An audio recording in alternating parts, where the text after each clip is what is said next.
Millions of Cats, read by Auntie. Book chewed by Duchess. Once upon a time, there was a very old man and a very old woman. They lived in a nice clean house which had flowers all around it, except where the door was. But they couldn't be happy because they were so very lonely.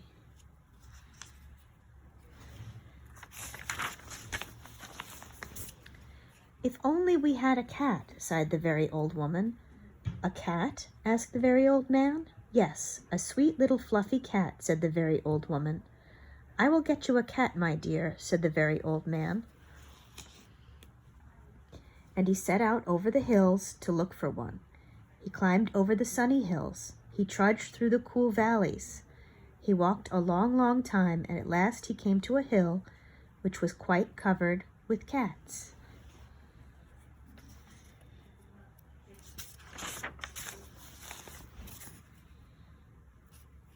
Cats here, cats there, cats and kittens everywhere. Hundreds of cats, thousands of cats, millions and billions and trillions of cats.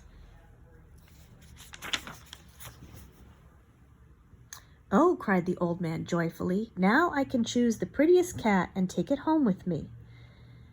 So he chose one. It was white.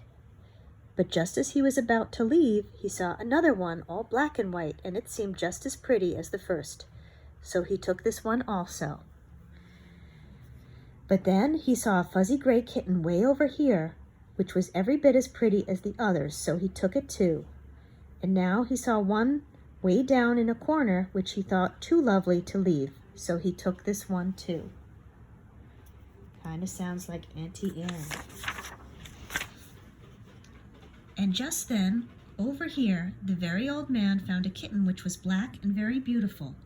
"It would be a shame to leave that one," said the very old man, so he took it, just like when Auntie Anne adopted Violet. And now, over there, he saw a cat which had brown and yellow stripes, like a baby tiger. "I simply must take it," cried the very old man, and he did.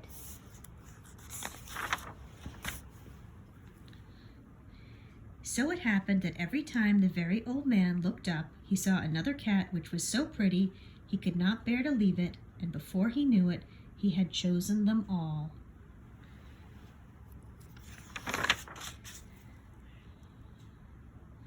And so he went back over the sunny hills and down through the cool valleys to show all his pretty kittens to the very old woman. It was very funny to see those hundreds and thousands and millions and billions and trillions of cats following him.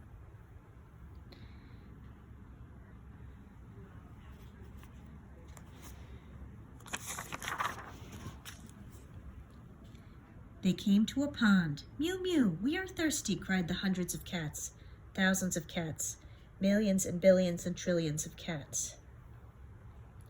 "Well, here is a great deal of water," said the very old man.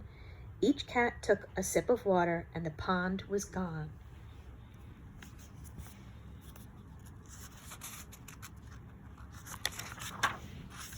"Mew, mew, now we are hungry," said the hundreds of cats, thousands of cats, millions and billions and trillions of cats. "There is much grass on the hill," said the very old man. Each cat ate a mouthful of grass, and not a blade was left.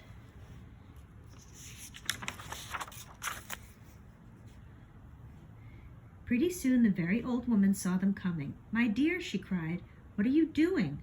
I asked for one little cat, and what do I see? Cats here, cats there, cats and kittens everywhere. Hundreds of cats, thousands of cats, millions and billions and trillions of cats."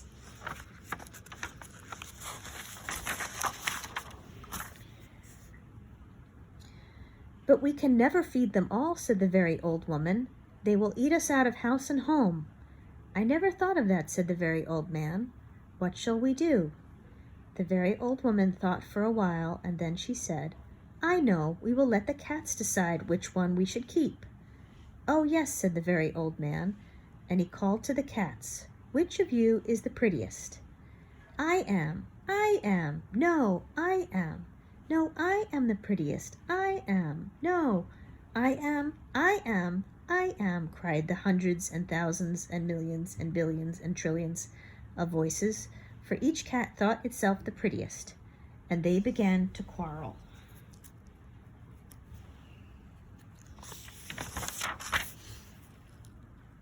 They bit and scratched and clawed each other and made such a great noise that the very old man and the very old woman ran into the house as fast as they could.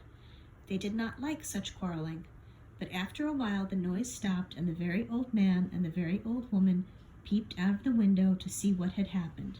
They could not see a single cat.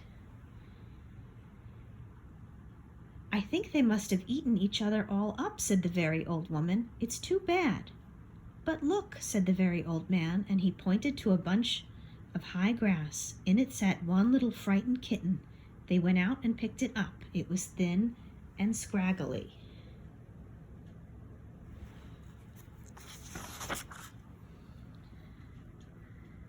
Poor little kitty, said the very old woman.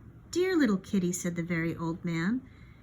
Now how does it happen that you were not eaten up with all those hundreds and thousands and millions and billions and trillions of cats? Oh, I'm just a very homely little cat, said the kitten.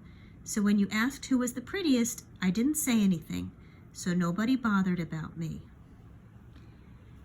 They took the kitten into the house, where the very old woman gave it a warm bath and brushed its fur until it was soft and shiny. And every day they gave it plenty of milk, and soon it grew nice and plump.